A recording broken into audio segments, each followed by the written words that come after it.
Nursing classes में आपका स्वागत है। आपके यहाँ पर इस चैप्टर में आपको मूलभूत आवश्यकता है कि भोजन को अपन खाते हैं उसका न्यूट्रिशन लेवल कैसे बना रहे, उसका जो स्टेटस है वो कैसे बना रहे, उसके बारे में एक चैप्टर है। जैसे हम अपन फूड सेफ्टी के बारे में पढ़ेंगे, वो एक अलग मेथड से, वो सिर्फ पॉलिटिकल साइंस मतलब इस टाइप से है कि उसको कितने कब क्या है, उसके रियल्स एक्ट्स वगैरह क्या है। इसमें अपन पढ़ेंगे cookery rules and preservation of nutrients. जो अपन खाना खाते हैं उसको स्टोरेज करने के क्या मेथड से, पुराने लोग ट्रेडिशनल लोग जो हैं वो इसको कैसे स्टोरेज करते, जैसे मचार में कैन डाल के वो भंडी कांच वाली के अंदर जार कहते हैं, उसके अंदर ऊपर से फिर कपड़े का ढक्कन देते हैं अपन।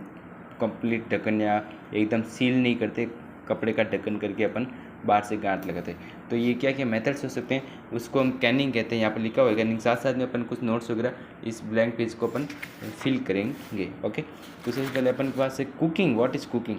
तो कुकिंग ये क्या है कि कुक करना, मतलब कि किसी खाने को पकाना, कुकर, ठीक है। तो कुकिंग की जो एनर्जी लिखा है यहाँ पे लिखा है कि transferring energy from heat source to the food.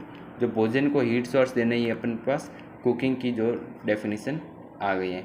उसके बाद एडवांटेज ऑफ सिमरिंग, मतलब उसको धीरे धीरे उबालते हुए पकाने में एडवांटेज क्या क्या है कि फूड गेट कुक थ्रूली। इस चैप्टर में हम पूरा ये वाला चैप्टर करेंगे इस वीडियो में कि भोजन पूरी तरह से कुक होता है, बर्निंग से इसे बचा सकते हैं, और जो leaching ours minimum, nutrition loss होगा वो मिनिमम। उसके बाद एम्स ऑफ फूड कुकिंग का क्या एम्स है, इसके अंदर एम्स का यही है कि इसके अंदर फिजिकल एंड केमिकल चेंजेस वो समय के साथ एडिबल और एक्सेप्टेबल, और भोजन को एडिबल भी बनाए और जो अपन खा भी सकेंगे। और इसके बाद main question, principles of food preservation, क्या क्या प्रिजर्वेशन है। तो अपन मतलब मैं आपको नोट्स की टाइप लिखा रहा हूँ कि यहाँ पर है कि एसएफसी यानी कि उसको माइक्रो ऑर्गेनिज्म से दूर रखना, keeping out micro organism. Second है filtration, removal of micro organism. उसके बाद है कि टेम्परेचर लो करना, उसको ड्राई करना, और एनर्जी कंडीशन को बनाना, या फिर केमिकल्स का यूज़ करके क्या करना कि जो एक्टिविटी ऑफ माइक्रो ऑर्गेनिज्म है उसको ग्रोथ करना, उसकी ग्रोथ को रोकना, हिंडर करना, या फिर ग्रोथ को उसी तरह ठप कर देना। वो अपने पास प्रिंसिपल तो अपने पास है कि delay of microbial decomposition of food, microbial जो एक्टिविटीज़ है उनका रोकना, हिंडर करना, उनका स्टॉप होना।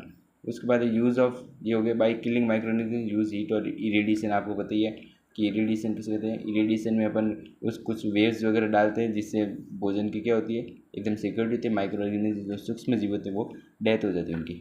सेकंड अपने पास जो प्रिंसिपल है किसका, फूड प्रिजर्वेशन का, कि प्रिवेंशन और delay of self decomposition of food, कि भोजन खुद में ही मतलब सुगंध देने लग जाता है, भोजन में खुद में ही मतलब फंगस वगैरह को प्रोड्यूस करता है ऐसा।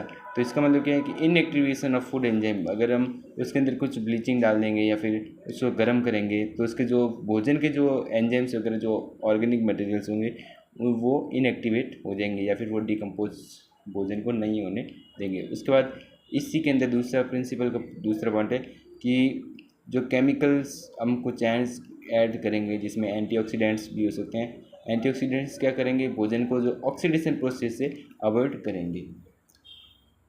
आपको सिंपल वे में बता देता हूँ, ऑक्सीडेशन में भोजन का ऑक्सीडेशन होता है नेचुरल एयर में हो जाता है, क्योंकि गैस में ऑक्सीजन मोर अमाउंट में पाई जाती है। उसके बाद डैमेज, थर्ड प्रिंसिपल अपने पास है कि अपन फिगमेंट्स, क्वेश्चनिंग और पैकिंग का यूज़ करेंगे किसके लिए, कि उसको इंसेक्ट्स, एनिमल्स और मैकेनिकल कोई भी कॉजेज है उससे बचा सकते हैं। प्रिवेंशन ऑफ फूड प्रिजर्वेशन के अपन के प्रिंसिपल पढ़े। उसके बाद है प्रिजर्वेशन ऑफ न्यूट्रिएंट्स। न्यूट्रिएंट्स ये अपन के लिए इंपॉर्टेंट रोल है, यही अपन को हेल्थ बिल्डअप करने में काम आते हैं। अगर यही नहीं होगा तो अपन क्या काम करेंगे। इसके साथ हम अलग अलग टॉपिक भी लेके चलेंगे, जैसे कि हेल्थ असेसमेंट क्या होता है। तो हेल्थ असेस करने के लिए मेथड्स वगैरह होते हैं, कुछ अलग अलग टाइप्स के मेथड्स, टाइम लैप्सिंग या एमरजेंसी मेथड्स है वो। उसके बाद फिजिकल एग्जामिनेशन उस टाइप से है। आपको पूरा टॉपिक पढ़ने में आपको सिर्फ याद दिला रहा हूँ। उसके बाद प्रिवेंशन ऑफ न्यूट्रिएंट्स, इसमें जैसे इसके क्या है, जैसे प्रेशर कुकिंग करेंगे या फिर वाटरलेस कुकिंग करेंगे। क्यों? क्योंकि न्यूट्रिएंट्स है वो वाटर में आ जाते हैं, वाटर बॉईल हो जाते हैं, न्यूट्रिएंट्स भी बॉईल हो जाते हैं, उसकी डिकम्पोज हो जाते हैं। उसके बाद स्ट्रीमिंग, विटामिन हमेशा ध्यान, मिनरल्स होते हैं वो अपने फॉर्म में ही चेंज रहते हैं, वो कभी भी चेंज नहीं होते। Streaming, stir frying and microwaving are least distributed nutrients, ये जो टेक्निक्स है ये अपने पास प्रिवेंशन ऑफ न्यूट्रिएंट्स के लिए बहुत फायदेमंद है। Obstacles nutrients from healthy foods, ये प्लेइंग कुकिंग, ठीक है। Ill effects of poorly stored health, इसमें क्या होता है कि जो मॉल्ट होते हैं, food spoilage through natural decay and even food waste which cost billion of, ये तो अपने वर्ल्ड वाइड दिया हुआ है। बिकॉज एयर करनी oxygen with oxygen remain cause oxidation with discoloration, ये अपने पास इफेक्ट्स है। And then equally to explain how such variety of similar species are able to coexist with the same ecological community और गाइडिटी। 5 number के question very important, हर बार आता है। Briefly explain the principal methods and benefits of storage of foods. इसके बारे में अपन क्या पता है कि पहले प्रिंसिपल पढ़ेंगे जो अपने पीछे पढ़े कि 5 डिग्री से टेम्परेचर कम रखो, फ्रीजिंग करो, या फिर 60 डिग्री से टेम्परेचर अबव करो। बार बार फ्रीजिंग नहीं करना है, बार बार उसको गर्म भी नहीं करना है। धर्म की माने तो ये एक तामसिक प्रवृत्ति को जन्म देता है। उसके बाद स्टोर ऑफ फूड को, जो रो फूड्स हैं उसको भी कम टेम्परेचर पर या फिर रूम टेम्परेचर से कम टेम्परेचर पर रखना पड़ता है। Food in suitable covered container cover रखना चाहिए, डीप फ्रीजिंग अवॉइड करनी चाहिए, और जो भी आइटम लाया हुआ है उसकी डेट की चेक करना चाहिए। और आयरिश फूड की स्पेशल केयर, जैसे कि कोई एक दिन में ख़राब हो जाता है, जैसे कोई भिंडी हो, या फिर बहुत दिन चलते हैं जैसे अदरक हो वगैरह, है ना। जैसे पुदीना हो तो एक दिन के पत्ते ख़राब हो जाते हैं, तो इनको आप फ्रीज में रख सकते हैं, फ्रीज में भी। उसके बाद है फूड स्टोरेज मेथड्स, तो ये इसमें फ्रीजिंग का मतलब कि फ्रीज़ करना है जिससे उसके माइक्रोबियल की ग्रोथ नहीं हो। उसके बाद जैसे वैक्यूम सीलिंग, यहाँ पर देखो simplest method of storing food in vacuum sealing, जिसके अंदर many ways to change the way store your food at home. उसके बाद फ्रीजिंग ड्राइंग, मतलब भोजन को ड्राई करके फ्रीज कर सकते हैं, या कि lowering the temperature of food, या फिर फ्रीजिंग ड्राई मतलब डिहाइड्रेशन आगे पड़ेगी। इसमें कौन कौन से मैकेनिकल जो मेथड्स हैं, वैक्यूम फ्रीजिंग ड्राइंग है, प्रेशर फ्रीजिंग ड्राइंग जिसमें प्रेशर को हम रिड्यूस करते हैं, प्रेशर को हटाते हैं, फूड के प्रेशर को डाउन करते हैं, फ्लूइड बेड फ्रीजिंग ड्राइंग और फ्लैश फ्रीज ड्राइंग। ये अपन के पास 4 सिर्फ नाम है, इसके कुछ भी अंदर अपन को नहीं दिया हुआ है। और यहाँ पर after the process that complete preparation of food, Canning मतलब कि जार वगैरह है उनको, जार को यूज़ करना कैनिंग प्रोसेस है। There are many different ways to avoid food at home, ये अपन को पढ़ रहेंगे कि डिहाइड्रिंग और डिहाइड्रेशन, ये कैसे सेव करते हैं भोजन को। More store broad at home can good in order to, यहाँ पर हम ये भी पढ़ते हैं कि यहाँ पर विनेगर वगैरह, सॉल्ट वगैरह और कुछ भी डालते हैं कि उसको रिफ्रीजिंग हो सके, मतलब कुछ अलग सामान डालते हैं।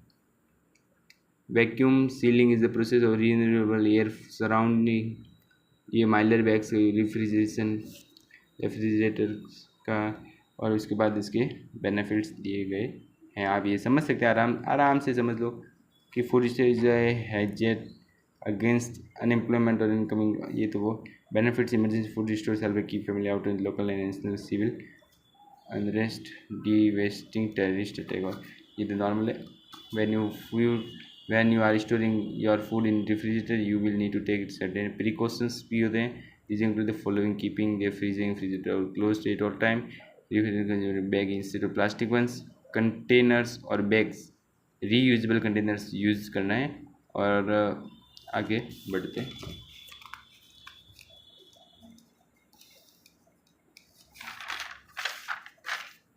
इसके बाद क्लासिफिकेशन ऑफ फूड एडिटिव्स कौन से होते हैं, जो सुगंध बदलते हैं, जो प्रिजर्वेशन में काम देते हैं, जो कलरिंग एजेंट्स है, जो एंटीऑक्सीडेंट्स है, आर्टिफिशियल स्वीटनेंट्स है, फ्लेवरिंग एजेंट है, एमल्सिफाइड है, फ्लोर इम्प्रूव्स है, ह्यूमिनेंट है, क्यूरेबल एजेंट है। ये इसके बाद अपन के क्योरिंग एजेंट है, चिलेटिंग लिगेंड्स है, लिवेनिंग एजेंट्स है, मेंटेनेंस है एक्सेट्रा। और food prevention of food adulteration है, इसके अंदर आप ये आर्टिकल पूरा पढ़ सकते हैं कि कब आया था, क्या हुआ था, इसके अंदर क्या है।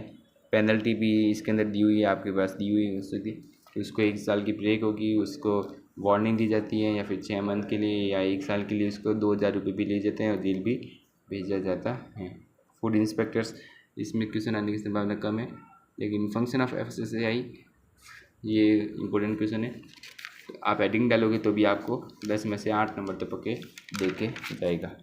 और यहीं पर आपका चैप्टर कंप्लीट होता है 10 मिनट में।